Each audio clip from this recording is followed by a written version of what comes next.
Bismillahirrahmanirrahim. Assalamualaikum warahmatullahi wabarakatuh.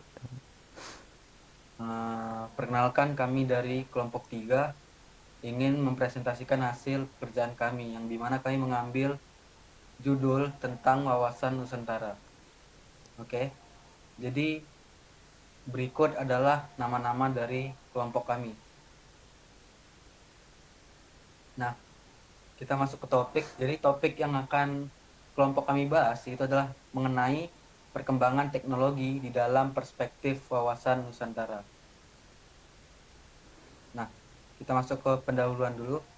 Pertama, transformasi digital dan inovasi teknologi telah mengubah berbagai aspek kehidupan manusia di era kontemporer.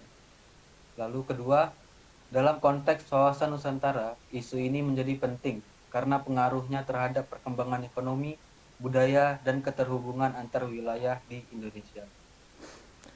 Untuk materi selanjutnya akan dijelaskan oleh Muhammad Chandra Ramadan. Baiklah, nama saya Muhammad Chandra Ramadan. Di sini saya akan menjelaskan mengenai pengertian dari wawasan Nusantara. Wawasan Nusantara adalah cara pandang dan sikap bangsa mengenai diri dan lingkungan yang serba beragam dan bernilai strategis, dengan mengutamakan persatuan dan kesatuan bangsa serta wilayah dalam menyelenggarakan kehidupan bermasyarakat, berbangsa, dan bernegara dengan tujuan mencapai tujuan nasional. Kemudian tujuan wawasan Nusantara. Tujuan wawasan Nusantara adalah mewujudkan nasionalisme yang tinggi di segala aspek kehidupan rakyat yang lebih mengutamakan kepentingan nasional dibanding kepentingan individu, kelompok, golongan, suku, atau daerah. Baiklah, selanjutnya yaitu tujuan wawasan Nusantara keluar. Tujuan wawasan Nusantara keluar adalah menjamin kepentingan nasional dalam era globalisasi yang kian mendunia maupun kehidupan dalam negeri. Kemudian, turut serta melaksanakan ketertiban dunia berdasarkan kemerdekaan, perdamaian abadi, keadilan sosial dengan sikap saling menghormati. Selanjutnya akan dijelaskan oleh Muhammad Ridho. Baiklah, perkenalkan nama saya Muhammad Ridho dengan NIM belakang 104. Saya akan melanjutkan materi kami. Selanjutnya yaitu tujuan wawasan Nusantara ke dalam. Tujuan wawasan Nusantara ke dalam adalah menjamin persatuan dan kesatuan di segenap aspek kehidupan nasional, baik aspek alamiah maupun aspek sosial. Bangsa Indonesia harus meningkatkan kepekaannya dan berupaya mencegah faktor-faktor penyebab timbulnya disintegrasi bangsa sedini mungkin. Juga harus mengupayakan terjaganya persatuan kesatuan dalam kebinekaan. Selanjutnya ada asas wawasan Nusantara. Asas wawasan Nusantara merupakan kaidah atau ketentuan dasar yang wajib dipatuhi, dilakukan, serta dijaga oleh seluruh elemen masyarakat agar terciptanya perdamaian serta keseimbangan di Indonesia. Secara keseluruhan, ada 6 asas wawasan yang wajib kamu pahami. Di antaranya adalah sebagai berikut. 1. Asas solidaritas. Asas solidaritas adalah perasaan emosional dan moral yang terbentuk pada hubungan antar individu atau kelompok berdasarkan rasa saling percayanya, sama tujuan dan cita-cita, adanya kesetiawanan dan rasa sepenanggungan. Nah, materi selanjutnya akan dibacakan oleh anggota yang lain. Saya akan melanjutkan materi sebelumnya dari Rido. Saya Arya Dimas Masto dengan NIM belakang 07. Selanjutnya adalah kedua, asas kejujuran.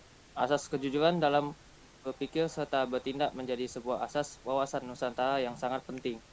Berani berpikir dan bertindak hanya yang sesuai dengan fakta serta kenyataan. Wajib dilakukan demi tercapainya kemajuan.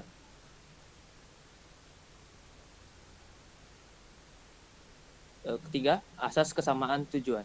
Mempunyai tujuan serta kepentingan yang sama. Sebagai contoh, di masa kemerdekaan saat semua rakyat Indonesia melakukan berjuang bersama-sama mengusir para penjajah. Keempat, asas keadilan. Seluruh elemen masyarakat mempunyai hak yang sama dalam mendapatkan keadilan dan mewujudkan tujuan serta cita-cita nasional tidak boleh merugikan pihak tertentu maupun mengutamakan kepentingan kelompok atau golongan sendiri. Hal ini berlaku dalam segala aspek kehidupan bernegara, baik keadilan secara hukum, ekonomi, politik, serta sosial. Kelima, asas kerjasama. Dengan adanya kesadaran pada tujuan serta kepentingan yang sama akan menciptakan kerjasama antar elemen masyarakat. Kerjasama serta koordinasi tersebut dapat dilaksanakan atas dasar kesetaraan agar terciptanya efektivitas dalam mencapai tujuan bersama. Selanjutnya akan dilanjutkan oleh Dimas. Oke, perkenalkan nama saya Dimas Adrian Arifin dengan NIM 22010201118.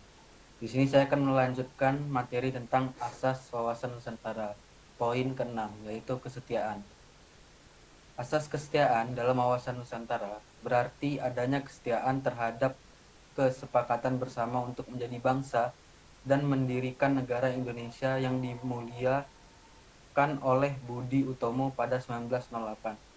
Sumpah Pemuda dan Proklamasi Kemerdekaan pada 17 Agustus 1945. Asas kesetiaan menjadi tonggak utama terciptanya persatuan dan kesatuan dalam kebinekaan. Selanjutnya ada pengaruh transformasi digital dan inovasi teknologi. Yang pertama ada aksesibilitas dan informasi.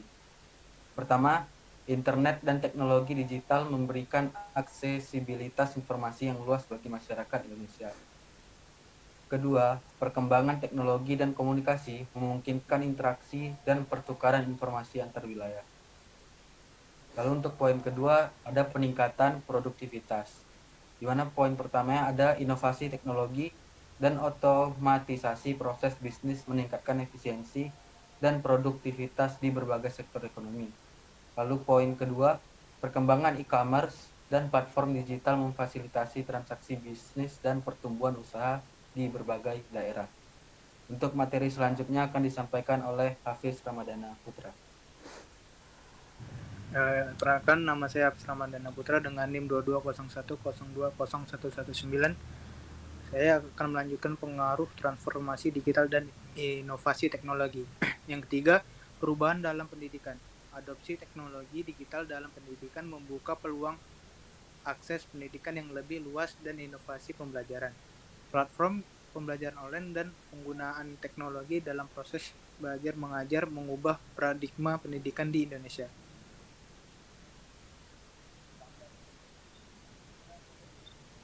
Yang keempat, tantangan keamanan dan privasi. Transformasi digital juga membawa tantangan privasi individu. Perlu adanya upaya perlindungan data dan kesadaran akan pentingnya keamanan cyber di era digital.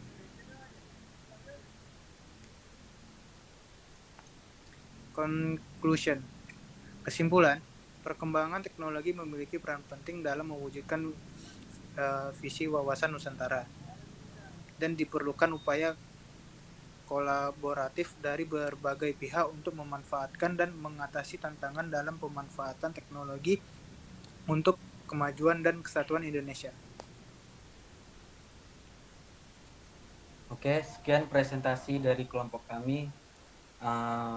Terlebih terkurang kami mohon maaf. Kami tutup dengan wabillahi taufik wal hidayah. Wassalamualaikum warahmatullahi wabarakatuh.